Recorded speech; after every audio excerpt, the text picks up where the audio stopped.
આ કેસ જે છે એ ઘણા જૂના સમયથી ચાલે છે, વારંવાર ઠપકો બી આપે છે. સુપ્રીમ કોર્ટ એમ પણ કહે કે ભાઈ તમે યાર સમજતા કેમ નથી અનામત નીતિ આ રીતે લાગુ પાડવાની. એટલે એ સમજે છે પણ લાગુ પાડતા નથી, એટલે લોકો જે છે એ હવે જાતિવાદી છે એમ કહી રહ્યા છે. ઠીક છે, આ વખતે જે મામલો વધારે વકર્યો કેમ કે માનનીય હરિભાઈ ચૌધરી સાહેબે જે પ્રશ્નો ઉઠાયા, એ જે આંકડા રજૂ કર્યા એમાં એ સાચા છે, બિલકુલ સાચા છે. લોકો કહે છે ખોટા છે ને એમને સામે બીજા આંકડા રજૂ કર્યા, તો એવું નથી. અનામત શું છે, બિન અનામત શું છે, એ ઘણા લોકો સમજતા નથી, એક્સપર્ટ બનીને પહોંચી જાય છે અને પછી બોલે છે. એમની પાસે માહિતીનો અભાવ છે. કરવાનું શું છે તો કે જે પહેલા મેરિટ વાળા છે બધા જ, બિન અનામત અનામતના બધા જ મેરિટ વાળા છે એમને ક્યાં લઈ જવાના છે? જનરલમાં લઈ જવાના. પછી મેરિટ બનશે જે તે કેટેગરી વાઇઝ. પછી એ ફાઇનલ મેરિટનું જે લિસ્ટ બનશે એને ઇન્ટરવ્યુમાં બોલાવવાના છે. પણ જીપીએસસી શું કરે છે? બિન અનામતનું મેરિટ બનાવશે અલગ, એને ઓબીસી નું અલગ બનાવશે, એસટી એસસી નું બનાવશે. એટલે શું થશે, જે ટોપ મેરિટ વાળા ક્યાં રહેશે? એની નાની કેટેગરીમાં જ રોકાઈ જશે. એ જઈ શકશે નહીં. પછી ઇન્ટરવ્યુ લેશે. હવે ઇન્ટરવ્યુમાં તો 5 અને 35 નો ને 90 10 નો ખેલ થઈ જાય. એટલે જે પેલા અનામતમાં મેરિટ વાળાને લાત પડી રહી છે, જે ખરેખર પહેલા જ પહોંચી જવા જોઈતા હતા જનરલમાં, એમની દાવેદારી થઈ જવી જોઈતી. અમે એ જ તો કહી રહ્યા છે કે અનામત નીતિ લાગુ પાડે જીપીએસસી તો આ ખેલ અટકે. એટલે જે લોકોના વધારે માર્ક્સ આવે છે એટલા જ લોકો પછી એક્ઝામિનેશનમાં તો ઇન્ટરવ્યુમાં જશે. પછી સુપ્રીમ કોર્ટ તો શું કહે છે કે જેટલી પરીક્ષા લો ને એ બધી પરીક્ષામાં અનામત નીતિ લાગુ પાડો. તો પછી આ જીપીએસસી સુપ્રીમ કોર્ટ કરતા મોટી છે? સુપ્રીમ કોર્ટ વધારે મોટી કહેવાય કે જીપીએસસી મોટી કહેવાય? માત્ર જીપીએસસી માં છે. અને જીપીએસસી કેવી સંસ્થા છે એવું તમને કહું, 2016 પહેલા આ હું પરિણામ લઈને આવ્યો છું. 2013 નું આસિસ્ટન્ટ પ્રોફેસર ગુજરાતીનું આ પરિણામ છે. આ પરિણામમાં તમે જોઈ શકો માત્ર રૂબરૂ મુલાકાત લખેલું છે. ક્યાંય લેખિત પરીક્ષા દેખાય મને કહો? લેખિત પરીક્ષાનો જ છેદ ઉડાવી દીધો હતો. ઓનલી 100% ઇન્ટરવ્યુ બેઝ સિલેક્શન કરેલું છે જીપીએસસી. 2013 નું 29/11/2013 નું પરિણામ છે. ભાવનગર યુનિવર્સિટીમાંથી છે અને એ ખુદ એમની ફેસબુક પર આ મૂક્યું હતું. એમને નિમંત્રણ છે, સ્નેહ મિલનનું નિમંત્રણ, આમંત્રણ છે, બરાબર? સ્નેહ મિલનના આ જે એમનું જાહેરાત છે એમાં આ ઇન્ટરવ્યુ જે યોજાયા ને એના એક્ઝેક્ટ 2-3 દિવસ પહેલા સ્નેહ મિલન યોજ્યું. એમાં 2 ઉમેદવારો દેખાય છે ને એ સિલેક્ટ છે, બરાબર?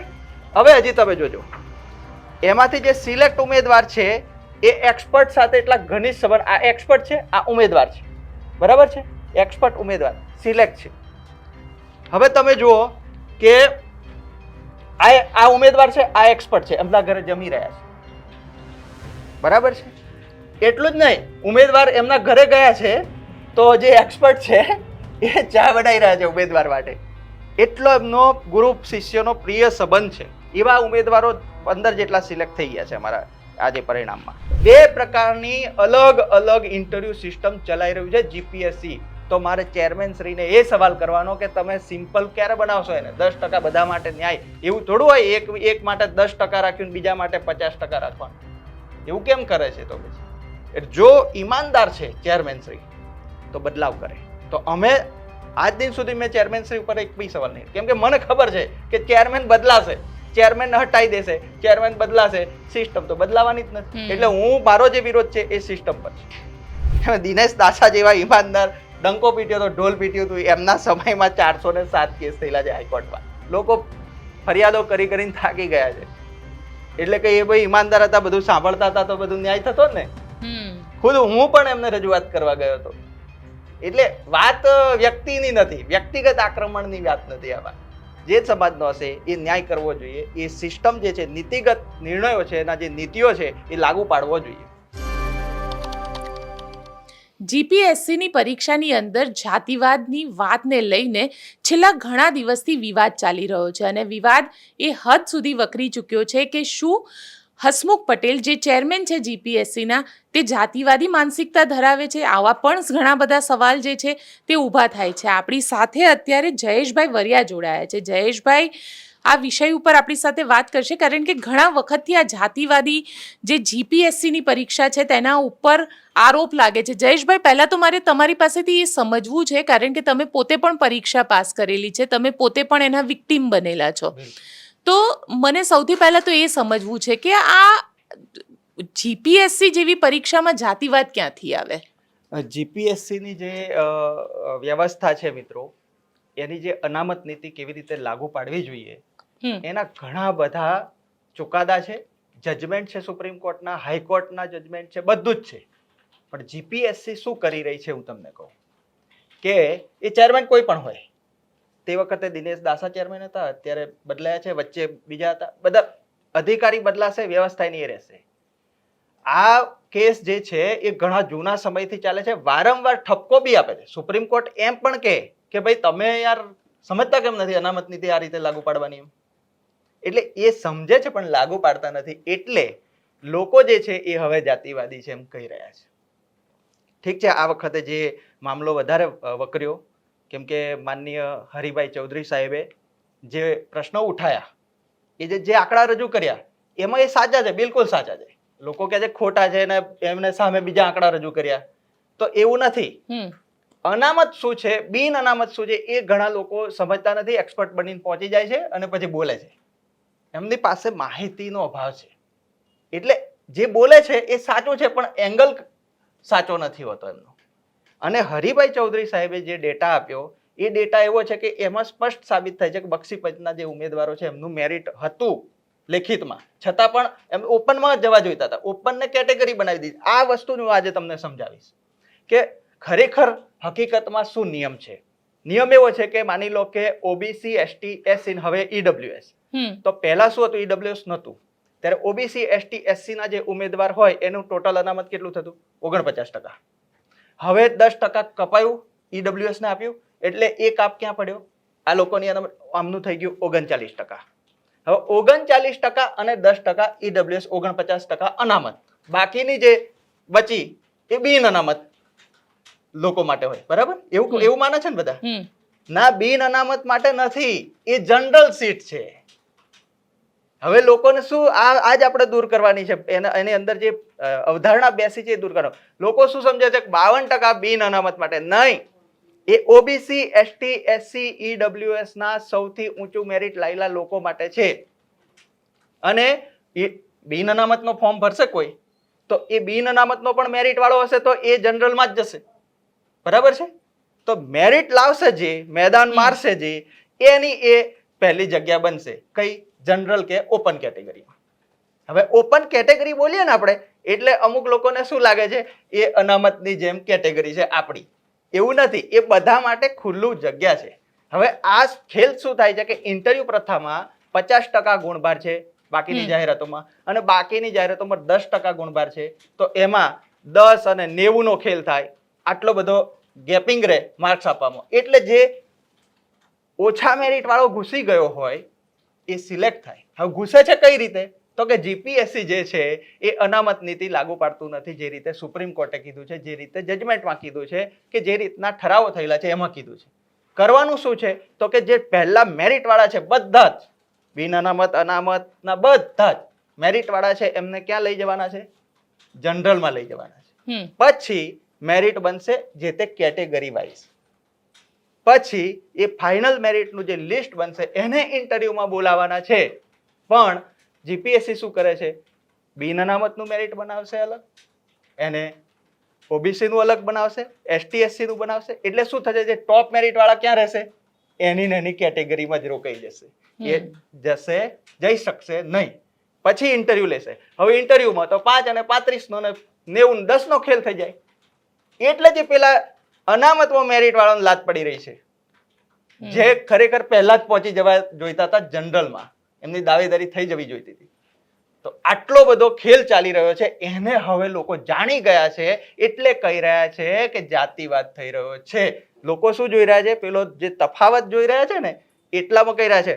હવે આજે જયારે આ અનામત નીતિ આખી સમજાવી મેં તમને, એ જયારે લોકો સમજશે ત્યારે તમે જોજો કે જીપીએસસી પર શું થાય, જીપીએસસી ના પણ સવાલ એ છે ને કે અહીંયા આગળ તો હરિભાઈની તમે જે વાત કરી એટલે મારે સમજવું એ છે તમારી પાસેથી કે જે રીતે ઓરલ માર્ક્સની અંદર કેટેગરીમાં જેમ જનરલ કેટેગરી એટલે ઓપન કેટેગરીની જે વાત કરીએ કે જેની અંદર વાણિયા બામણ પટેલને જેને જનરલ કેટેગરી આપણે ના, એ બિન અનામત છે, એ બિન અનામત, એ વાણિયા બામણ પટેલમાંથી જે 10% ઈડબ્લ્યુએસ ને લાયક હશે આવક મર્યાદા પ્રમાણે એ લોકો તો પાછા 10%માં છે જ ને. ઓકે, એટલે એ જે બિન અનામતની કેટેગરી છે, કારણ કે આરોપ એવો લાગ્યો કે બિન અનામતની કેટેગરીમાં ઓછા માર્ક્સ છે છતાં એમને ઓરલ એક્ઝામની અંદર વધારે માર્ક્સ પણ એ ઘૂસ્યા કઈ રીતે, ઇન્ટરવ્યુ સુધી પહોંચ્યા કઈ રીતે? લાગુ નથી પાડી જીપીએસસી અનામત નીતિ, લાગુ નથી પાડી એટલે ઇન્ટરવ્યુ સુધી પહોંચી ગયા ને ઓછા મેરિટ વાળા. અમે એ જ તો કહી રહ્યા છે કે અનામત નીતિ લાગુ પાડે જીપીએસસી તો આ ખેલ અટકે. એટલે જે લોકોના વધારે માર્ક્સ આવે છે એટલા જ લોકો પછી એક્ઝામિનેશનમાં તો ઇન્ટરવ્યુમાં જશે. પછી સુપ્રીમ કોર્ટ તો શું કહે છે કે જેટલી પરીક્ષા લો ને એ બધી પરીક્ષામાં અનામત નીતિ લાગુ પાડો. તો પછી આ જીપીએસસી સુપ્રીમ કોર્ટ કરતા મોટી છે?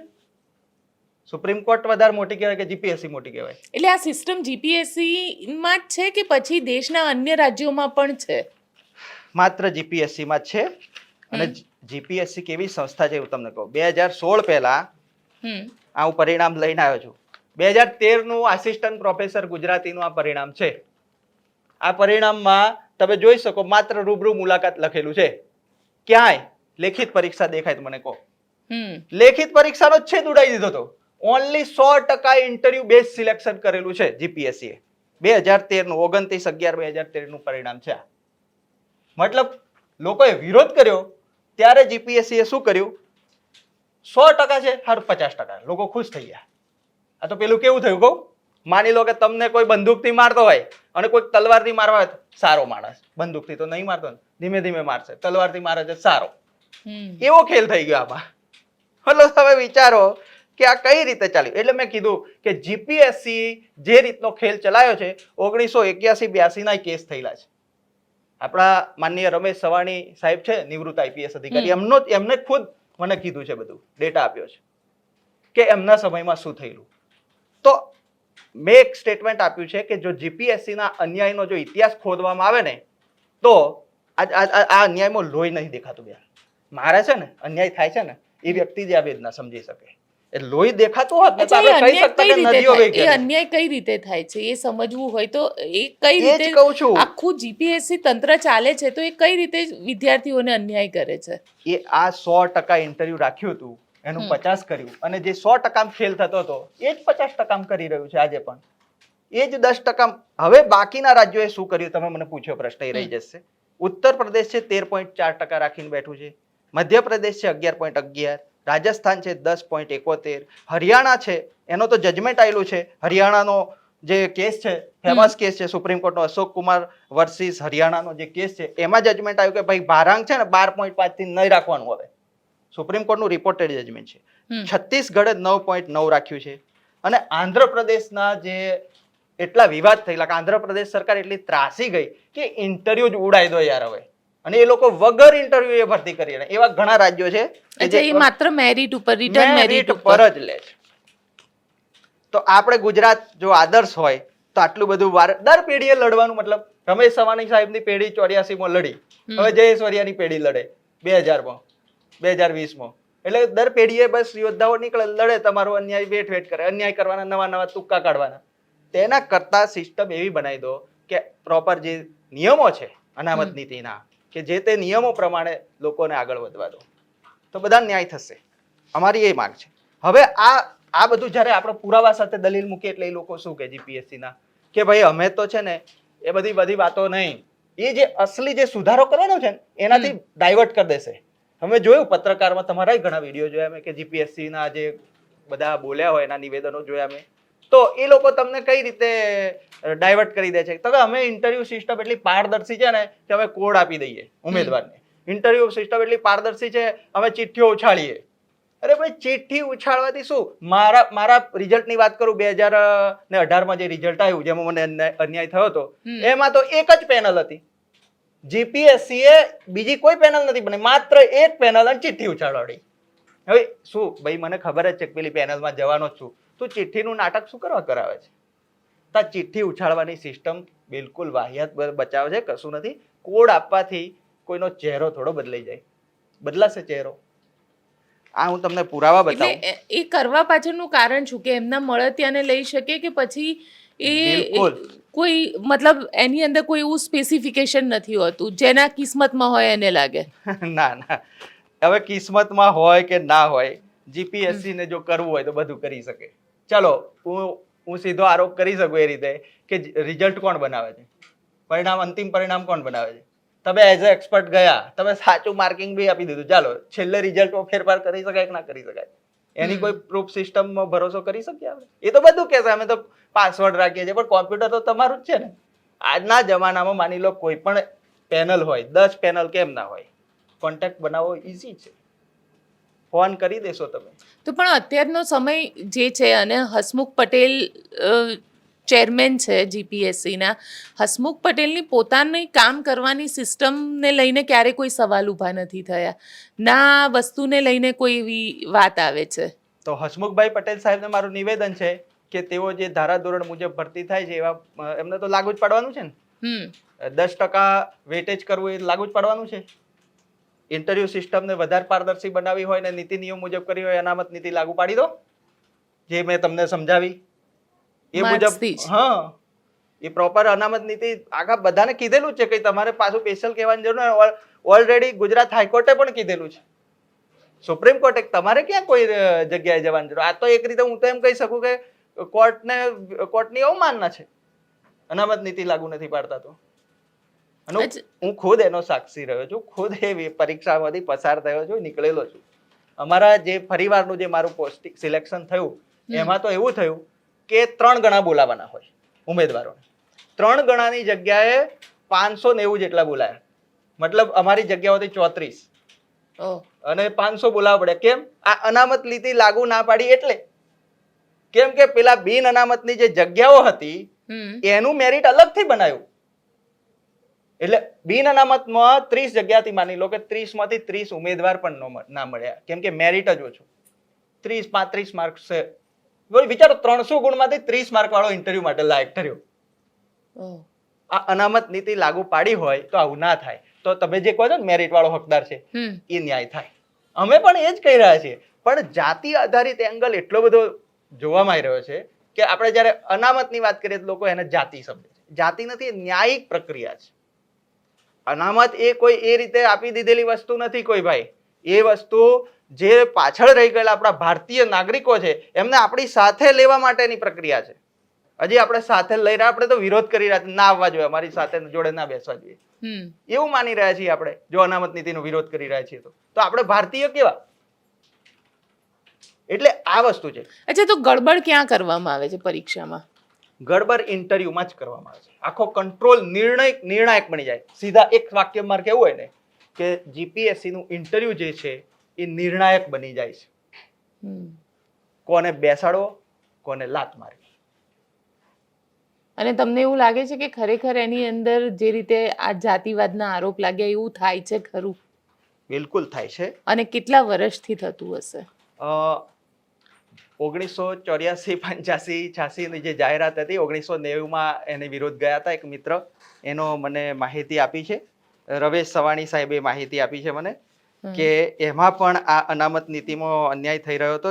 એ સંજય અમરાણી કરીને એ સમયે ટોપર હતા. આખે જીપીએસસી ની જે હોય ને આખી, એમાં ટોપર હતા. અને એ એસસી સમુદાયમાંથી હતા અને એમનું મેરિટ જે અનામત નીતિ પ્રમાણે કાઉન્ટ ન થતા પછી એમણે લડત કરી અને પછી એમને એસસી કેટેગરી તરીકે કાઉન્ટ કર્યું હતું. એટલે એમને ઓપનમાં લઈ નતા જતા, એમ એસસીમાં જ રાખ્યા હતા. પછી એમણે કીધું મારું ટોપ મેરિટ છે, આખા રેન્કર છું આખી જાહેરાતનું, તો મને જનરલમાં સમાવેશ કરો, તમે અનામત નીતિ લાગુ પાડો. તો આ જે થઈ રહ્યું છે ને, એટલે લોકો કહી રહ્યા છે અને એ આજે પણ ચાલી રહ્યું છે. સુધારો કર્યા પછી પાછા સુધારો કર્યો એમ ભૂલી ગયા પાછી પેલી. એટલે મેં એક વસ્તુ કીધી છે કે આ ઇન્ટરવ્યુ પ્રથા છે ને, અને આ બધા જે અનામત નીતિ લાગુ પાડતા નથી ને, એક કૂતરાની પૂંછડી વાંકી વાળો ખેલ કર્યા છે. હવે પૂંછડી જ કાપી નાખો, ઇન્ટરવ્યુ જ ના જોઈએ, ઇન્ટરવ્યુ ઉડાઈ જ દો. ઇન્ટરવ્યુ સિસ્ટમ જ આંધ્રપ્રદેશ ચલાવી શકે તો આપણે ગુજરાત કેમ ના ચલાવી શકીએ?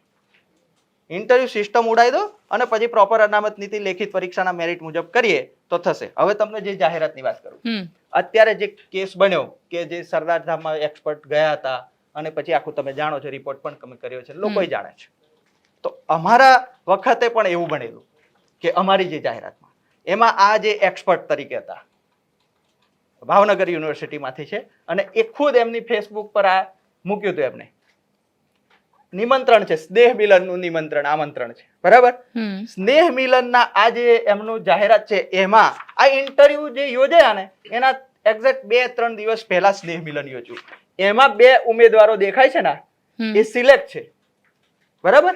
હવે હજી તમે જોજો, એમાંથી જે સિલેક્ટ ઉમેદવાર છે એ એક્સપર્ટ સાથે એટલા ઘનિષ્ઠ સંબંધ, આ એક્સપર્ટ છે, આ ઉમેદવાર છે, બરાબર છે. એક્સપર્ટ ઉમેદવાર સિલેક્ટ છે. હવે તમે જુઓ કે આ ઉમેદવાર છે, આ એક્સપર્ટ છે, એમના ઘરે જમી રહ્યા છે, બરાબર છે. એટલું જ નહીં, ઉમેદવાર એમના ઘરે ગયા છે તો જે એક્સપર્ટ છે એ ચા બનાવી રહ્યા છે ઉમેદવાર માટે. એટલો એમનો ગુરુ શિષ્યનો પ્રિય સંબંધ છે. એવા ઉમેદવારો 15 જેટલા સિલેક્ટ થઈ ગયા છે અમારા આજે પરિણામમાં. હું તમને એ પરિણામ પણ બતાવું. એ પરિણામનો તફાવત તમે જોશો ને બેન, તો એમ કહેશો કે આ ઇન્ટરવ્યુ નાબૂદ જ કરી દેવા જોઈએ, આ ઇન્ટરવ્યુ જ સાલું જડ છે બધાની, એમ કહેશો. જો આ રાજ્યના ત્રીજામાં શ્રી અરવિંદ કુમાર દહતસિંહ ઠાકોર આખા રાજ્યમાં 3જા નંબરે છે લેખિતના રેન્કમાં. એમને આપ્યા 7.5. આ જેટલા પિંક કલરના દેખાય બધા રિજેક્ટ, ટોપ મેરિટ વાળા, અને આ જે ગ્રીન કલર દેખાય છે સિલેક્ટ. હવે એમના બેની વચ્ચે તફાવત જુઓ કે આ સિલેક્ટ થયેલા ઉમેદવાર 33, મારું ઉદાહરણ હું બતાવીશ તમને.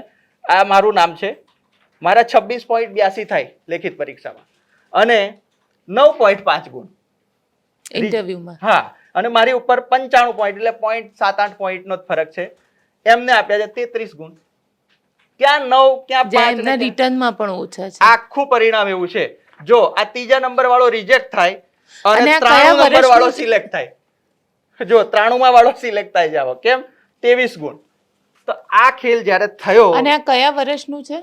આ છે 2016 ની જાહેરાત ક્રમાંક 69 અને 2016 નું છે ને એનું પરિણામ આવ્યું હતું 15/2/2018 ના રોજ. એટલે દિનેશ દાસા હતા. અને પણ કારણ કે ત્યારે તો કોઈ સવાલ, ત્યારે એવું કહેવાતું હતું કે જીપીએસસી ની જે સિસ્ટમ છે એ સૌથી ઉત્તમ સિસ્ટમ છે અને જે રીતે કામ કરી રહી હતી જીપીએસસી, ક્યારે પણ કોઈ સવાલ ઊભા નહોતા થયા. આટલા વખતે કેમ આ સવાલ ઊભા થયા? લોકો ડરતા હતા. જ્યારે મેં લડત શરૂ કરી ને ત્યારે મને મારા જે પ્રોફેસર લેવલનું ભણેલા પીએચડી કરેલા ઉમેદવારો હોય એ મારા મિત્રો મને શું કે, જો જયેશભાઈ ના બોલાય, સસ્પેન્ડ કરી દેશે, જો જીપીએસસી આજીવન બેન કરી દેશે, પરીક્ષા નહીં આપવા દે. આવી ભ્રમણાઓ છે યુવાનોમાં. શું ભણતર? ગણતર નથી. ભણતર છે આ લોકો જોડે તો ગણતર ક્યાં છે? હિંમત નથી. ભણતર છે, હિંમત નથી. તો એમના ન્યાય માટે અમારે લડવું પડી રહ્યું છે. એટલે અમે કહીએ છીએ કે હવે જાગો. અને એ જે લડત થઈ, લોકોને ખબર પડી કે હવે જયેશ વરિયા બોલી રહ્યા છે, બીજા બધા બોલી રહ્યા છે, હવે તો બોલી શકાશે. તો એ જે હિંમત ખોલી એમાં લોકો બોલી રહ્યા. મેં એક પુસ્તક લખ્યું હતું, ગપસક ઇન્ટરવ્યુ, ભ્રષ્ટાચાર કે જાતિવાદ. એટલે લોકોએ શું જોયું? આ શબ્દ પર ભાર મૂક્યો. પણ મેં એના માટે નથી જાતિવાદી કીધું, મેં એના માટે કીધું છે કે જે નીતિ નિયમો છે જે અનામતના એ લાગતા નથી, ફોલો નથી થતા, એના કારણે જે ઓળખાણવાદ, પક્ષપાત બધું થાય છે, એને મેં જાતિવાદ કીધો છે. કેમ કે જો મૂળમાં જ તમે અનામત નીતિનો જો ઉચ્છેદ કરો, એને લાગુ ના પાડો તો સ્વાભાવિક છે આખી પ્રક્રિયા જ જાતિવાદી છે, કહી શકો છો. કેમ કે આપણે જો ભારતીય તરીકે વિચારતા નથી. હવે જો ઠાકોર સમુદાયના લોકોનો અન્યાય થશે તો કહેશે ઠાકોરને અન્યાય થયો, કોઈ પ્રજાપતિને થશે તો એને કહેશે, કોઈ પાટીદાર હશે તો પાટીદારનું કહેશે. બધા શું થઈ ગયું? પોતપોતાનો સમાજ લે. એ એકચ્યુઅલમાં નથી, ન્યાય કરવાનો છે બધાને. બધા જ સમાજની અંદર જો કોઈ લાયક છે અને એને લાત પડે છે તો એને ન્યાય થવો જોઈએ, એવી માંગ કરવાની. એટલે જો બધા પોતપોતાના લિસ્ટ રજૂ કરી રહ્યા છે કે કારણ શું છે કે બધા જે અનામતમાં આવે છે બધાને ન્યાય થઈ રહ્યો છે. અમે એ કહી રહ્યા છીએ. તો મુદ્દો એ હોવો જોઈએ કે જે જાતિવાદ અસલિયતમાં ક્યાં ચાલી રહ્યો છે એ ખોળો, એના પર બોલો અને જાણો. પેલા ઇન્ટરવ્યુ સિસ્ટમ શું છે જાણો. જીપીએસસી બેવડી ઇન્ટરવ્યુ સિસ્ટમ પર ચાલે છે. 900 અને 100 એટલે હવે તો 150 કરી રહ્યા છે.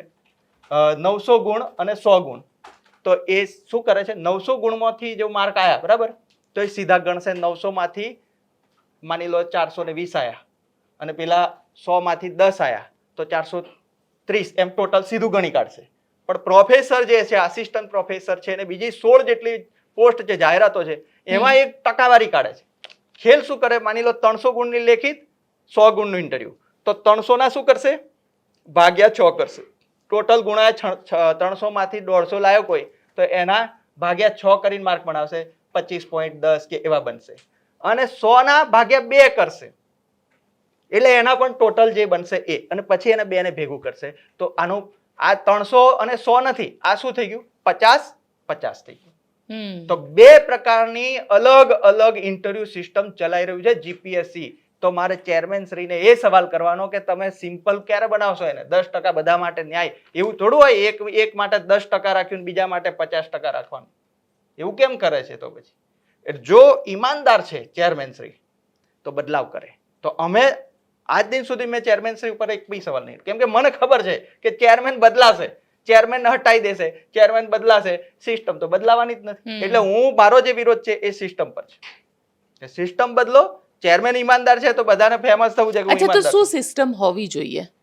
સિસ્ટમ એ હોવી જોઈએ, જો સાચું કહું આજે આટલી લડત પછી અને આટલા બધા ઉદાહરણો જોયા પછી, અને જો 10%માં બી હવે તો અન્યાય જોઈ લીધો આપણે, કે જે દીકરો છે એને છેક યુપીએસસી ક્લિયર કરી અહીંયા 10 જ ગુણ આપ્યા હતા.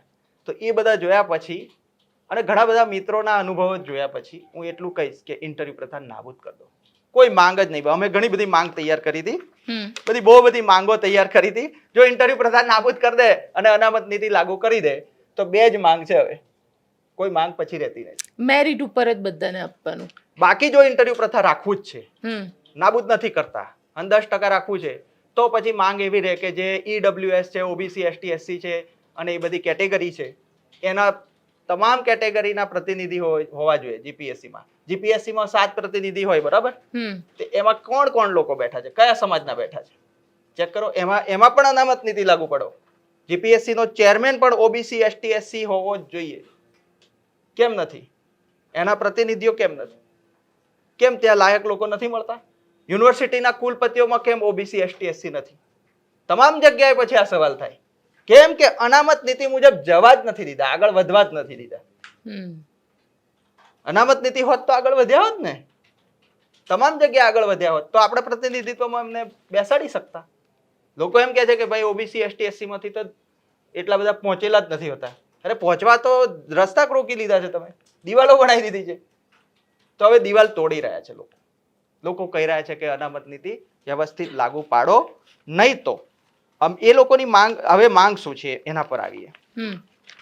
જીપીએસસી એમ કહે છે કે ભાઈ અમે તો ઓવરઓલ માર્ક આપી દઈએ છીએ ઇન્ટરવ્યુમાં. ઓવરઓલ માર્ક આપવા કેવી રીતે આપો છો? આપણે નિબંધ સ્પર્ધા ભાગ લીધા, ખબર છે સ્કૂલમાં, કે નિબંધ સ્પર્ધામાં 5 ગુણ 10 ગુણ. પેલા સારું બોલ્યો, સારા હાવભાવ હતા તો 5-5 ગુણ એના મળે. જીપીએસસી એવું નહીં કરતી, ઉચ્ચક માર્ક આપી દે, ઉદ્ધરક માર્ક આપી દે. આયા બેઠા, લાગ્યું 5 મિનિટ, કોઈનું 5 મિનિટ ઇન્ટરવ્યુ, કોઈનું 2 મિનિટ ઇન્ટરવ્યુ, કોઈનું 30 મિનિટ ઇન્ટરવ્યુ, આવું થાય છે. એટલે ઇન્ટરવ્યુ બહુ બાયસ છે, ભયંકર રીતે. જીપીએસસી આરટીઆઈ ના જવાબમાં અમને આપ્યું છે કે ઉમેદવાર રૂબરૂ મુલાકાત પૂરી થયા બાદ કમિટીના સભ્યશ્રીઓ દ્વારા વિચારણા બાદ સર્વસંમતિથી ગુણ આપવામાં આવે છે. મતલબ ફિક્સિંગ કહેવાતો, મેચ ફિક્સિંગ થઈ ગયું. બીજા એમાં કહે છે કે રૂબરૂ મુલાકાતમાં જે પેનલિસ્ટમાં જે એક્સપર્ટ બેસે છે એ એક્સપર્ટ ચહેરા, અવાજ કે કોઈ પણ રીતે સગા સંબંધી નથી એવી કોઈ બાંહેધરી લેવામાં આવતી નથી.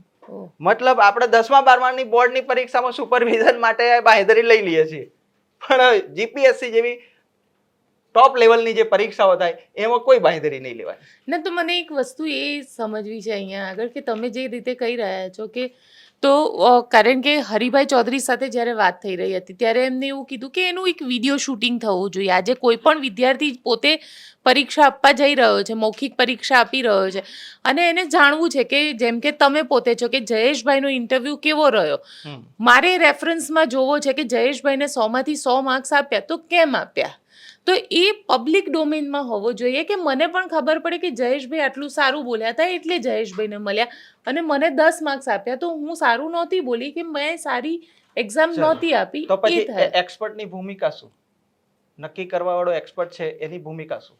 એટલે વિડિયો રેકોર્ડ વાળો જે વાત છે ને એ બિલકુલ હું પણ પહેલા શરૂઆતમાં લડત શરૂ કરી તો હું પણ એવું જ કહેતો હતો વિડિયો રેકોર્ડ કરો, પણ વિડિયો રેકોર્ડ થી પણ કોઈ સાબિતી નહીં કરી શકીએ. જો તમારે ટેકનિકલ બાબતમાં સુધાર કરવો હોય તો રોસ્ટરમાં કરો. રોસ્ટર બનાવો છો તમે જગ્યાઓની ફાળવણીનું, ઓબીસી એસટી એસસી બધાનું, તે રોસ્ટરને તમે અપડેટ કરો, લાઈવ બધા જોઈ શકે, આખું રાજ્ય જોઈ શકે એમ મૂકો. કેમ નથી મૂકતા? આરટીઆઈ કરે તોય નથી આપતા. આરટીઆઈ કરી છે અમારા ઉમેદવારોએ અને એ લોકોએ ડેટા કાઢ્યો છે, રોસ્ટરમાં ભૂલો નીકળી છે, જગ્યાઓની ફાળવણીમાં જ ભેદભાવ.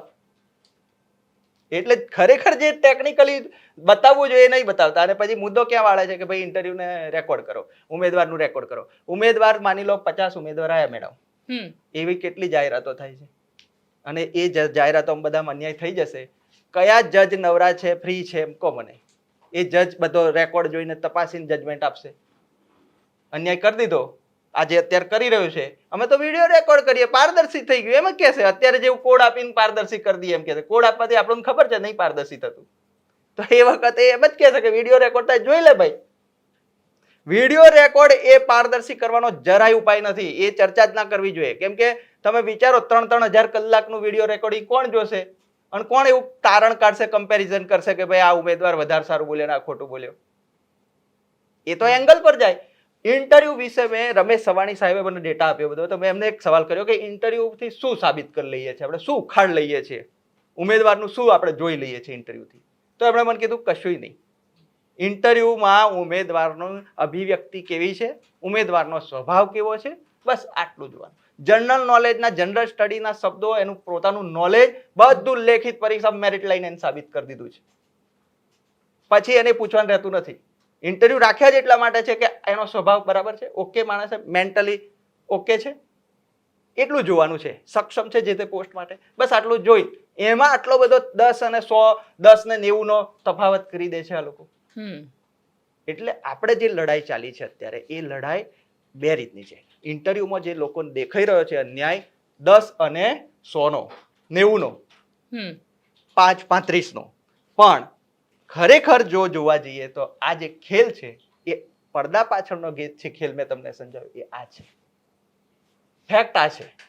બાકી પછી જે દેખાય છે એ રિઝલ્ટ છે.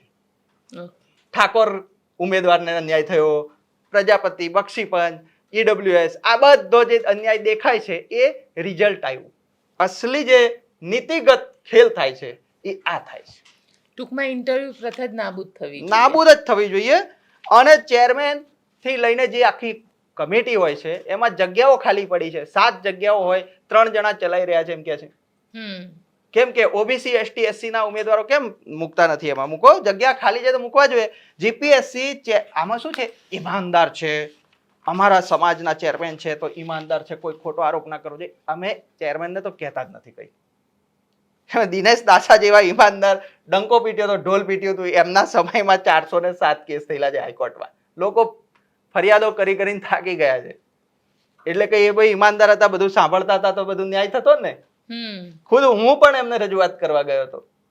એટલે વાત વ્યક્તિની નથી, વ્યક્તિગત આક્રમણની વાત નથી. આમાં જે સમાજનો હશે એ ન્યાય કરવો જોઈએ. એ સિસ્ટમ જે છે, નીતિગત નિર્ણયો છે, એના જે નીતિઓ છે એ લાગુ પાડવો જોઈએ.